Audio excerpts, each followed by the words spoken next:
Hain. Minister. Thank you, Speaker. The Education Authority has not changed this process for parental referrals for statutory assessments. Article 20 of the Education Order 1996 clearly sets out the duty on the Education Authority to comply with a request from a parent or carer to arrange an assessment of special educational needs for a child. Following the introduction of the Special Educational Needs and Disability Act, Northern Ireland 2016, the emergent Code of Practice asks that the Education Authority provide a standard pro forma for referral for use by a relevant party. The Education Authority launched the standard pro forma in May 2021 via an online portal. This is for schools, health professionals, educational psychologists and parents carers to access in their capacity as a relevant party to a child and to request or refer a child for a statutory assessment of special educational needs. This process remains live online for all of the relevant parties to access, with specific support available via the Education Authority Special Educational Needs Helpline or from the Educational Authority's Psychology Service for those parents or carers who wish to progress a direct request for assessment for their child. Thank you. I thank the Minister for his fulsome answer. I asked the question because in my constituency office I have noticed an increased number of appeals to decisions made by the EAA to statutory assessments. Can I ask the Minister, essentially what I'm looking for is an assurance that these important assessments haven't been limited or reduced and that the educational needs of the child will always take precedence over budgetary issues? Well, Mr. Speaker, there's obviously statutory obligations when it comes to the processing of statements of education. That has been borne out in terms of the additional spend the Department has had to make over the past number of years with the exponential growth around this particular area. So the member can be assured this is a priority for the Department when it comes to assessments being carried out. The greater accessibility of an online portal and greater awareness of that, I think, is a good thing because it is allowing people to register these issues. Obviously, the processing of it then needs to be carried out effectively, but this is a priority for the Department. And thank the Minister for his answer so far. I just want to ask if there is any plan within the Department to tackle the shortage of educational psychologists and speech and language therapists that are required to progress those statement applications in a timely fashion. Well, the member, Mr. Speaker, raises an important point in terms of having a workforce that's available to carry out these processes, and that is a challenge in terms of making sure that there is a workforce. We are aware of that, and obviously it's important that we can recruit people into these roles to be able to carry out the functions that they need to perform. Thank you, Mr. Speaker. Minister, in which circumstances are the EA likely to refuse a statutory assessment request by the parent? Well, obviously there's issues around making sure that the information provided is there, and often it is that ability to garner the appropriate evidence that becomes the challenge. So where there is evidence, then that allows the assessment to take place, and those are some of the circumstances where maybe that hasn't been carried out because of the lack of evidence in that respect. Mr. Speaker, Minister, do you think the Education Authority is fit for purpose, and if not, when do you plan to do something about it? Because on this issue, it is certainly not fit for purpose. Happy to come back to that particular question, Mr. Speaker, in due course.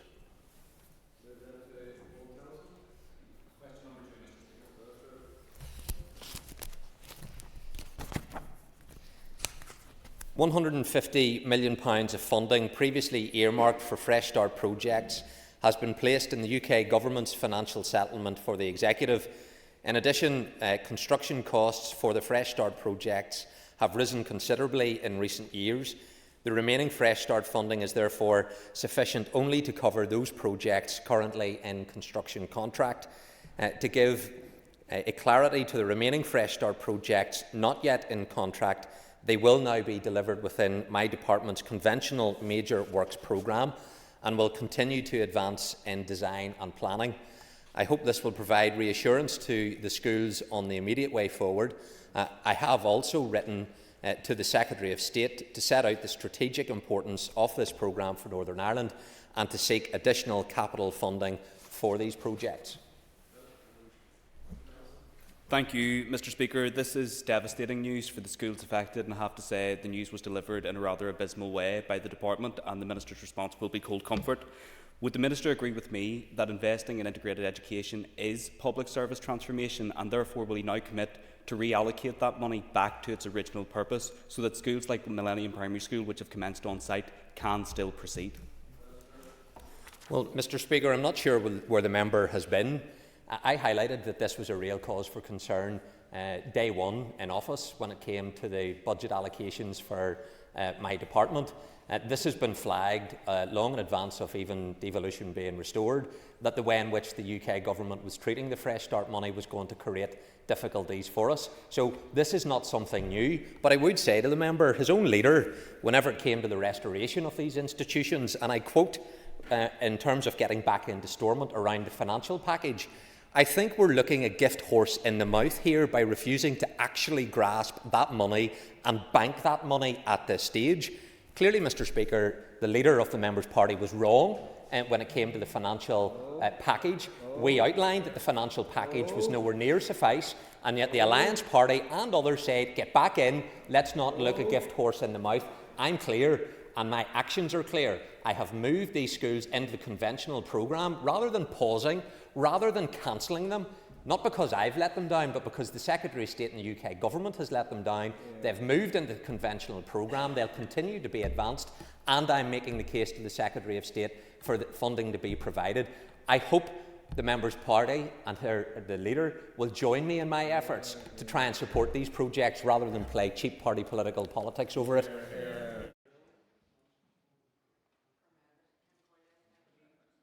I ask the Minister, and I understand the extreme pressure that your budget is under, but can you give us a commitment that the business case for the non-teaching staff pay and grading review will be with the Finance Department as soon as possible? Thank you, Mr. Speaker. The member raises an important issue in terms of the support staff. Vitally important that that business case is finalised. Department of Finance are continuing to look at aspects of it, but there have been issues raised both from the Education Authority and then within the Department of Education and Department of Finance in respect to that business case. I have made clear that I want this to be prioritised so that we can complete that business case, and then obviously that will allow the Finance Minister to take an informed view on this, which could feed into then the next financial year. So that is something that I am seeking to progress, because it is important that that pay and grading review comes to a successful conclusion and that we can resolve these issues. Indeed, the MP for North Antrim, Ian Paisley, has spoken to you of late about how important Ballycastle Shared Campus is to the local area. Can you provide an update on this vital project, which was part of the Fresh Start agreement? Mr. Speaker, I can. I know the Member of Parliament for North Antrim over the weekend, when this announcement was made at the tail end of last week, expressed his concern in terms of the proposals in Ballycastle. I can assure the member and indeed the Member of Parliament for North Antrim that Ballycastle Shared Education Campus is proceeding. Let me just provide an update for members. There are 9 projects that are contractually now committed, which the Treasury have said they will support. They are Ulidia Integrated College, Newbridge Integrated College, Shimna Integrated College, Phoenix Integrated Primary School, Millstrand Integrated Primary School, Park Hall Integrated College, Rowandale Integrated Primary School, Strangford Integrated College, and the school that the member has raised, Ballycastle Shared Education Campus. These schools amount to around £266 million, which is contractually committed to by the Treasury. They will be proceeding. My action is to make sure that those other schools that are not able to proceed are able to advance by being moved into the conventional major capital programme of my department. Thank the Minister for his answer so far. Could the Minister give us an update in terms of the impact that the funding cut announcements will have on the new build project for Fortell Integrated College in his own constituency of Lagan Valley? Yes, Mr. Speaker, and this is one of the schools that will continue to advance in the planning phase, because rather than it being cancelled as a result of the UK Government and the Secretary of State's position on this. I have moved it into the conventional major capital programme, but it is not one of those schools which we're contractually committed to. There are a number of these schools are at various different stages, but because of the action that I have taken, they will continue to advance. That, however, will be subject to the necessary capital becoming available when they get to the point of being at a state of readiness for construction. It then will be for the Department of Education, but also the wider executive, to ensure that the necessary capital is available for these schools and all of the other schools to be taken forward. Minister, I'm mindful nearly a decade ago this funding was promised for shared and integrated education, and yet this money has been removed with little thought for schools, teachers and pupils. Can you tell me exactly when you as Minister and other executive ministers became aware that this money would be reallocated? Well, this was part of the financial package that the UK Government then presented as part of that £3.3 billion. And that capital funding, which was still outstanding out of Fresh Start for shared education, integrated and shared housing schemes, was then placed into the totality of that package. So the ring fencing that was there for Fresh Start is no longer there. And just to give some more figures to this for the House, Mr. Speaker, it was in 2018 when the totality of all of these projects were announced, and that came to £483 million. As of today, that figure sits at £925 million because of the rising costs of inflation in the construction industry. So that shows the quantum of funding in terms of the increase that is necessary. What was committed so far is the £266 million for those schools, and there are some who have also completed. So I'm happy to place into the library, if it's beneficial for members, the correspondence, and I'll do that I've entered into with the Secretary of State, where I make it very clear that if the UK Government is serious, as I am, about shared and integrated education, well then the announcement that they made in 2018 is no longer fit for purpose, and they need to provide the funding that is available, which was originally envisaged under Fresh Start, to this executive, and I will continue to make that case, and I hope others will join me in making it.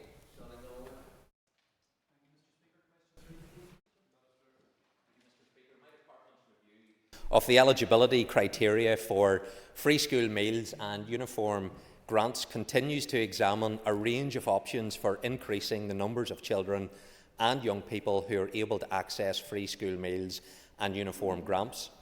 The options being considered include raising the income thresholds that apply to some of the means-tested criteria, the introduction of universal free school meals provision to pupils in some school years, and options that are a combination of the two. The arrangements for the provision of milk, meals and related facilities made under the provisions of Articles 58 and 59 of the Education Libraries Order 1986 set out the eligibility criteria that apply to the provision of free school meals.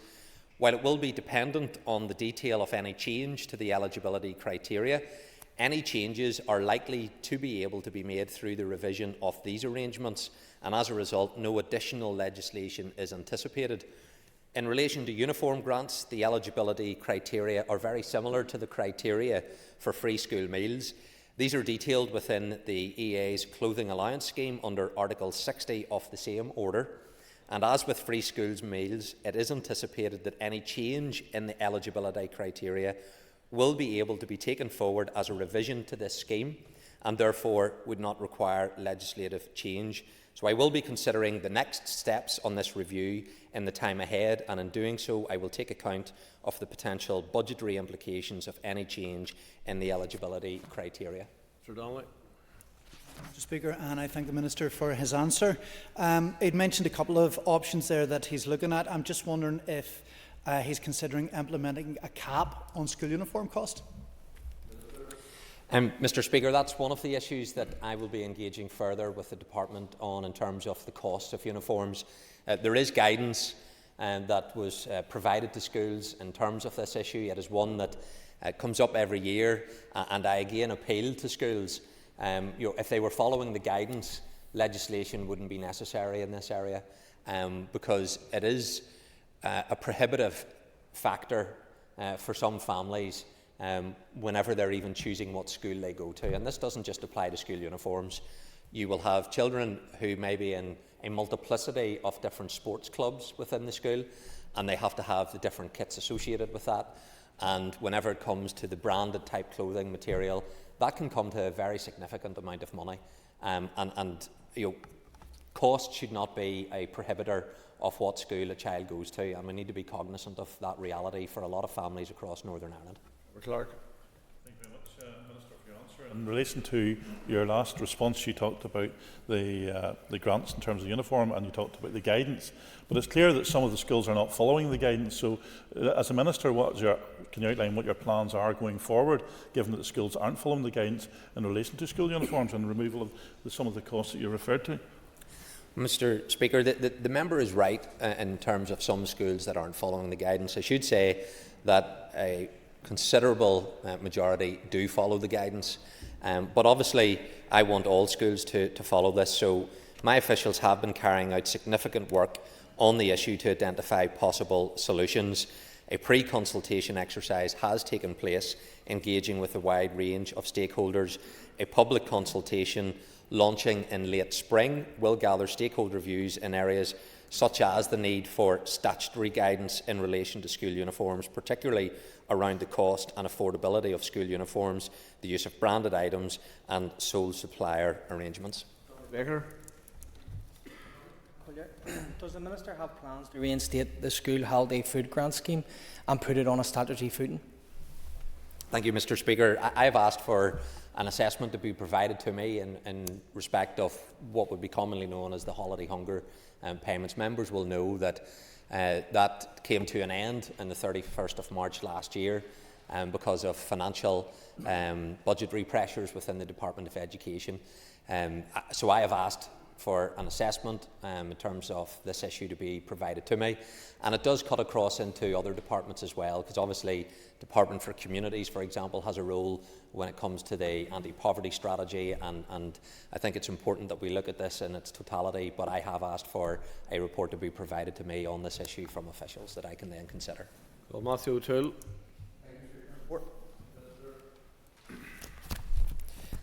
Thank you, Mr. Speaker.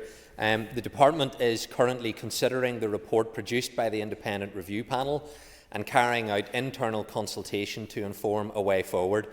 This process includes discussion with key education stakeholders, including other relevant departments and arm's-length bodies. Following this consultation, officials will produce a paper for my consideration, setting out advice on the various recommendations in the report. It is anticipated that this paper will be available by the end of April, and I hope to be in a position to respond to the paper before the summer, at which point I should have a clear understanding of the budget available to my department. Thank you, Minister. Recommendation 21 in the review is to promote learners learning together, including shared and integrated. I declare an interest as a parent at one of the schools affected who will have its funding cut by what was announced last week. Have he and other executive parties agreed a package of funding which devastates capital funding and investment for shared and integrated education? Well, Mr. Speaker, what I am putting forward, and I did so on day one in this Assembly, I brought a ministerial statement to the House setting out my ambitious capital plans for the department. I said that I would be bidding for £528 million. That is more than doubling the capital spend that has ever been carried out within the Department of Education.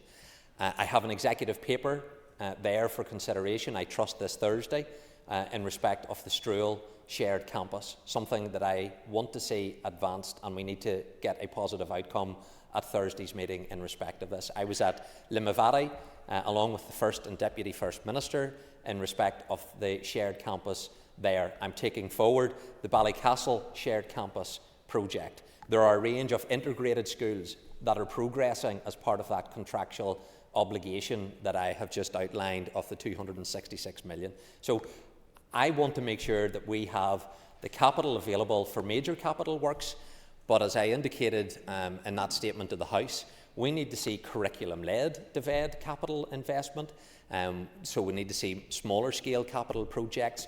We have a huge problem in terms of the investment needed in special educational needs provision and providing those support classes and infrastructure in order to mainstream children that want to go into mainstream education. So my ambition is to represent every sector of our education system, and I'm putting forward bids to the executive for that.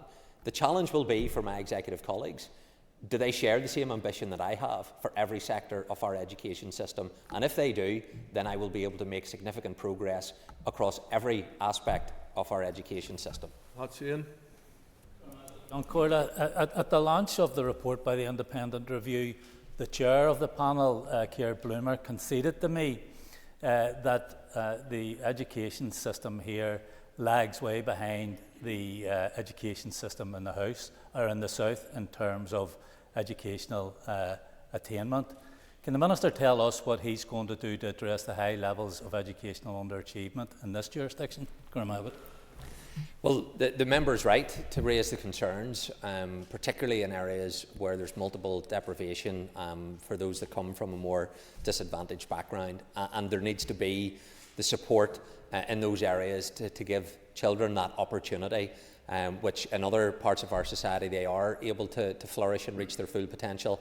So I share with him that agenda in terms of trying to make sure resource goes into the areas most in need. And where there is best practice to do that, if it's in the Republic of Ireland, I will happily look at that, and where I can learn from it, we'll take that forward. Or in any other part of the United Kingdom, I want to make sure that we can get best practice and then get the necessary resources to be able to invest. Ranley. Sir, is there a timescale of implementation for the recommendation of this report? Thank you. Thank you, Mr. Speaker. Well, it's planned that an options paper will be available for my consideration by the end of April, and following consideration of that report, I will decide on the scope and priority of an implementation plan in light of the wider financial pressures and constraints under the Department is operating. Question 5 has been withdrawn. Question 6, Mr. Carroll is in his seat. Call Mr. Stuart Dixon. Thank you, Mr. Speaker. There has been significant engagement with stakeholders groups and preschool settings in respect of the standardisation of preschool sessions as part of the wider early learning and childcare strategy engagement. A stakeholder engagement forum was established in autumn 2022 to ensure maximum engagement and to assist with the development of costed options for an early learning and childcare strategy. My department also commissioned an independent, in-depth scoping study to assess the state of readiness of the preschool sector to transition to a standardised 22.5 hours per week. This involved detailed surveys for every funded preschool education setting. The scoping study is nearing completion. In addition, my officials also carried out extensive engagement in regard to the amalgamation for standardisation pilot. The information gathered will be used to inform further decisions and plans for the phased implementation of standardisation for all preschools and to inform the development of costed options for standardisation for the Executive. It is essential that we have input from a wide range of stakeholders as we take forward this work, and I am committed to ongoing and meaningful engagement. Thank you, Minister, for your answer. Minister, given the advancement of the plans that you've outlined to the House, can you tell us what the capital investment needs are for those preschool settings in order to facilitate the meeting of those requirements? Thank you, Mr. Speaker. Well, the full detailed costs of standardisation will depend on a range of factors, some of which decisions have yet to be taken on. It will also be informed by the scoping study that's due to report at the end of March, and I'll engage with the executive colleagues on this in due course. However, to give a figure to the member, we have estimated that standardisation is likely to cost approximately an extra £35 million per year when fully operational, with additional upfront and one-off capital costs of approximately £10 million plus human resources. So that is on top of the £65 million which the current programme costs annually. Knowing the issues with the workforce in early years settings, has the Minister considered a workforce strategy as part of this engagement with childcare settings? Well, Mr. Speaker, the member does raise a point which has already been highlighted to me by childcare providers. The ability to attract and retain people in the workforce is a real challenge. So that is an issue that does need to be taken into account in terms of what we're trying to achieve. So there is a childcare strategy stakeholder engagement forum as well. I will be seeking to engage with them as well as other organisations that are making provision in this area, because we need to make sure that in providing appropriate childcare that we have the workforce available to make that provision. Stephen Dunn.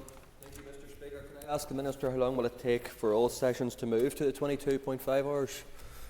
Mr. Speaker, this will be dependent on executive approvals and availability of funding. There will be a number of options set out in the scoping study. Decisions then taken on these will impact on the speed of transition to a standardised session length. Some preschool settings will be in a position to transition to the standardised session length very quickly, while others will take much longer. It's likely to be a number of years before standardisation is fully implemented, with all funded preschool settings moved to 22.5 hours per week. The next question is Connie Egan. Minister. Thank you, Mr. Speaker. The Department of Education and the Education Authority embarked on an end-to-end review of special educational needs in early 2023 to examine the entire special educational needs system from a policy perspective to ensure delivery and outcomes are in line with objectives and policy intent. Phase 1 of the review is complete, which involved scoping the review and establishing appropriate governance structures. Phase 2 has commenced and primarily focuses on stakeholder engagement to ensure that all decisions and solutions are underpinned by meaningful engagement. In addition to targeted engagement with individuals and organisations, a programme of engagement events is currently being developed for schools, parents and carers, children and young people and wider stakeholders, so that they can share their knowledge and experience to be part of co-designing a more agile and improved special educational needs system. Following this engagement phase, an action plan will be developed for implementation, and I expect this implementation plan to be ready for September 2024. The overall vision for the end-to-end review is to ensure that all children with special educational needs get the right support delivered by the right people at the right time and in the right place through a high-quality education which is cost-effective and improves outcomes. The Minister for his answer. Minister, will you give assurances to pupils and parents that children with special educational needs will not be sitting at the start of the academic year in September still unaware of which school they're going to, like has happened in previous years? Well, Mr. Speaker, can I thank the member for raising this point, because in October of 2023, so last year, following what happened in the previous academic year, a strategic placement group was established within the department. That meets every week. It has the Deputy Permanent Secretary level engagement. We also had the creation of the Director of Special Educational Needs Placements created. It was a new post in January of 2024. And that is a forum which meets at the highest levels, and they are meeting every week on this issue, because we recognise that there is a real challenge coming in September. I cannot, and I wish I could, give a guarantee that every child will have a placement by then. I don't believe that's going to be the case, despite the urgency and the priority that I'm placing on this within my department. But I want to provide some reassurance, Mr. Speaker, to the House and to parents, and we'll touch on this in the substantive part of the motion that we have in front of us later this afternoon. This is a priority for me, and I do want to be able to provide the support that is necessary. But I've came into office where there is very real pressures and challenges in this area, but I'm very much committed to doing all that I can to help. Thank you, Mr. Speaker. And I wish to ask the Minister, when does he think that the new special educational needs framework will be fully implemented?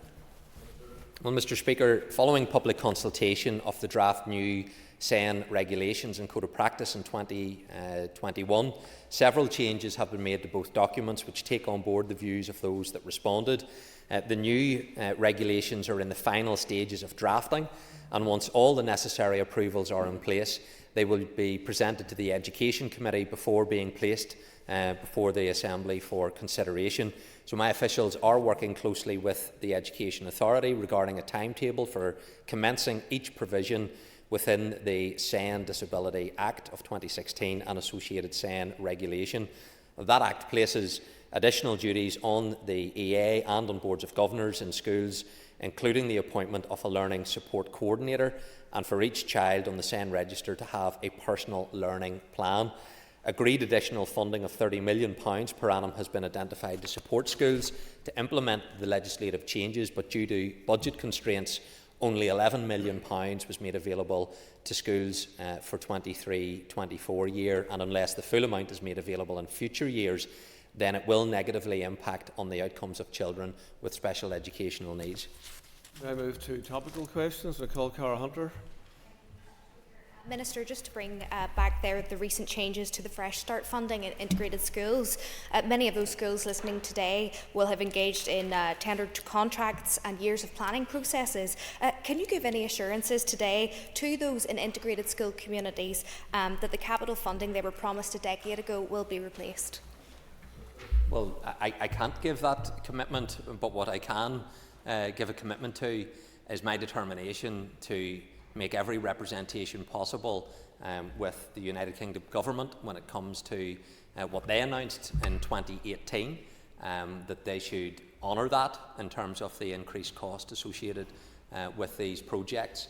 And I will also be making an ambitious capital bid, which I've outlined to this House, to my executive colleagues in order to take forward the capital works associated not just with these schemes that were under Fresh Start, but across the totality of my department. And that doesn't come in year one.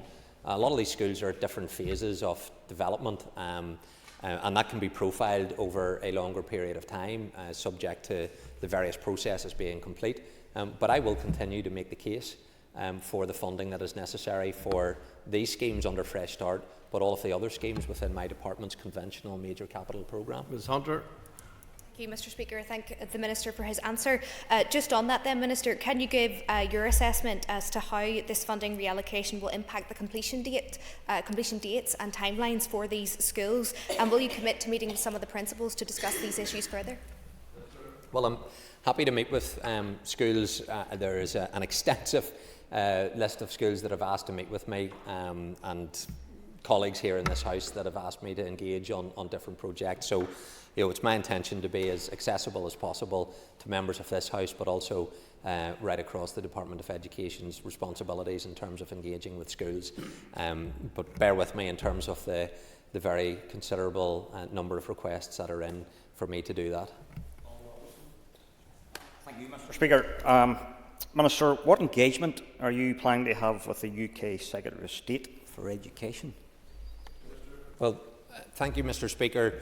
I'll be engaging and speaking with the UK Secretary of State for Education, Gillian Keegan, later this week, where I will have an opportunity to highlight some of these issues that we've talked about today, but also to raise the issues contained within the Safeguarding the Union agreement that my party secured with the UK Government. And within that, members will see, when it comes to East-West relations, a focus on educational matters, and that is something that I will be pressing on the UK Secretary of State to develop with me, so that we can deliver upon those commitments that the UK Government entered into.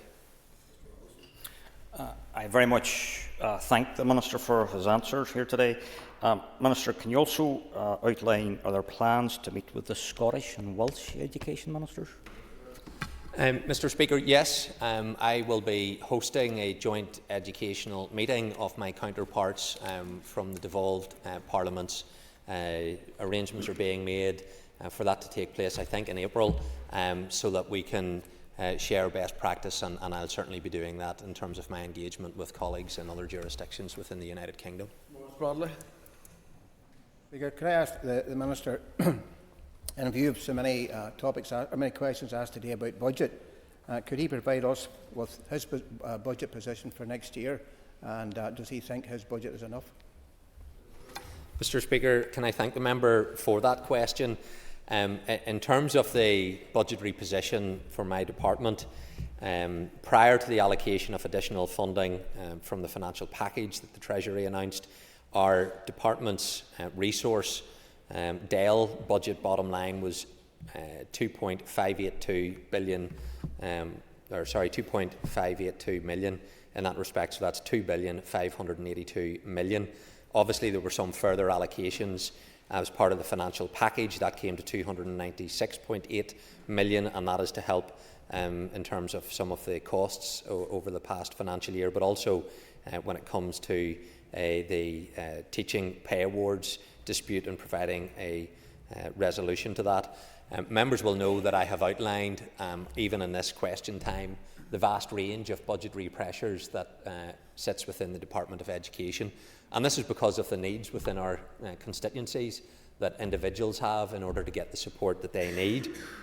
So what I will be putting forward for the Finance Minister's consideration and ultimately the Executive would be to increase the overall requirement of my department to £3 billion 594 million.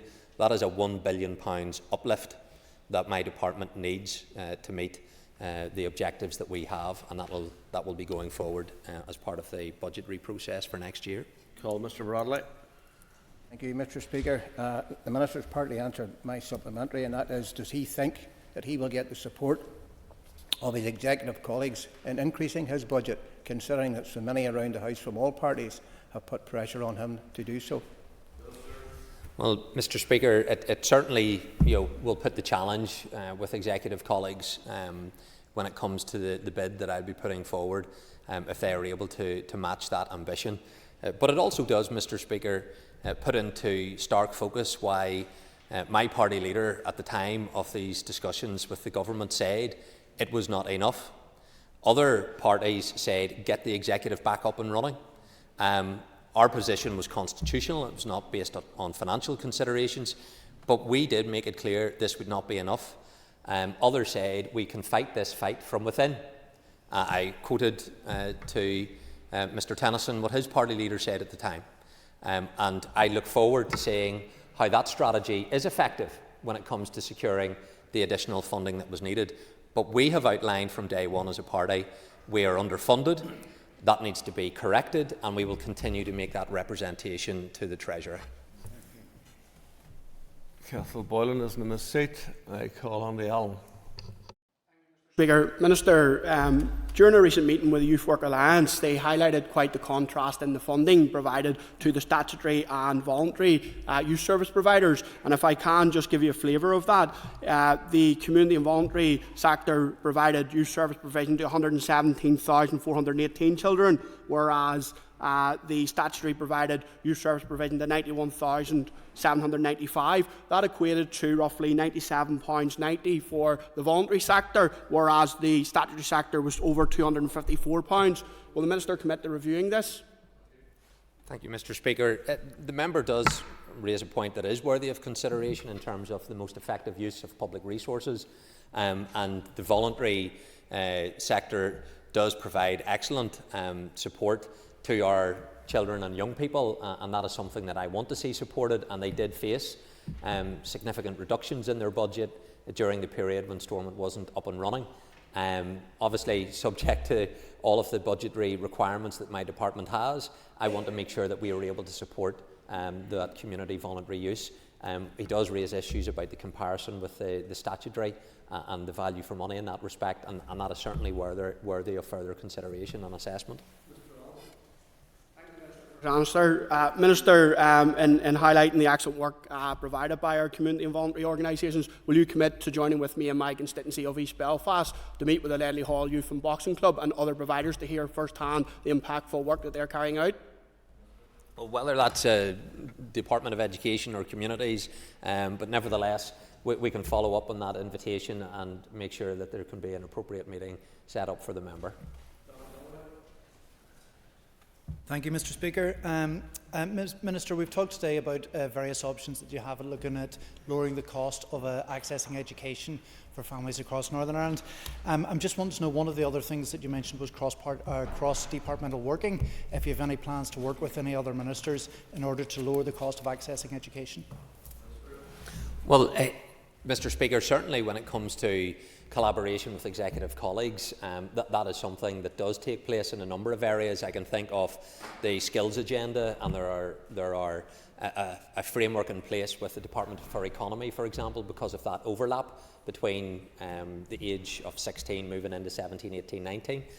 So that requires collaboration, and importantly, when it comes to the early years, early year learning and childcare strategy, that does require effective collaboration across a whole range of departments, and I've already put forward a paper to the executive and got agreement to set up a group which includes the Department of Health, for example, which has an important role in this, the Department for Economy as well, because of the employability aspect of this, the Department for Communities, and I've no doubt the Department of Finance is going to have an interest. So where there is collaboration, absolutely I will work with executive colleagues to try and take that forward.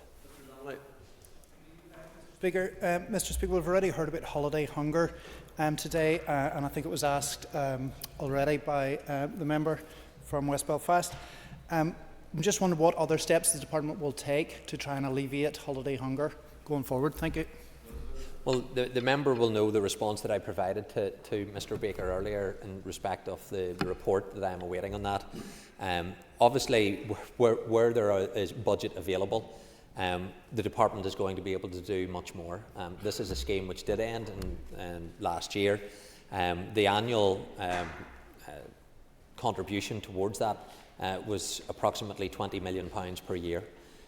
So, in considering all of these things, obviously there are budget constraints, but there is very clearly a policy objective of trying to help people who need that help. And that needs to be what guides my department in terms of the bid that we would be making around the financial resources for our department next year. Will the Minister make reform of careers advice in schools a priority? Yes, Mr. Speaker. How much advice and guidance will go into our young people to become politicians, I don't know. I didn't need advice or guidance on that whenever I was at school. It was something that I always wanted to do. But the member makes an important point in terms of getting the right careers advice. And you know, it isn't always about pursuing academic qualifications. There's the apprenticeships and trade, and making sure that what qualifications you come out with will ultimately lead you to getting a job. And too often, and I was one of these people, albeit I went into politics, you know, whenever I graduated with my degree in business studies, so too did hundreds of other people. And when it came to then seeking employment, you know, what set the individual apart from other people whenever it was a generalised type of qualification. So the member's right to raise this around getting careers advice and the right advice, and also making sure our curriculum aligns towards the needs of our economy. Sir, and we heard earlier from the Minister for Economy the need for collaborative working and the overlap, and you've already referenced that in some of your answers today. So would you consider working collaboratively and commit to a joint action plan with the Economy Minister on the issue of careers advice in schools? Yes, Mr. Speaker, I will be meeting with the Minister for Economy. We've already discussed this issue around the need to have that collaboration, and we will be setting about that meeting and then seeing what more we can do in this area.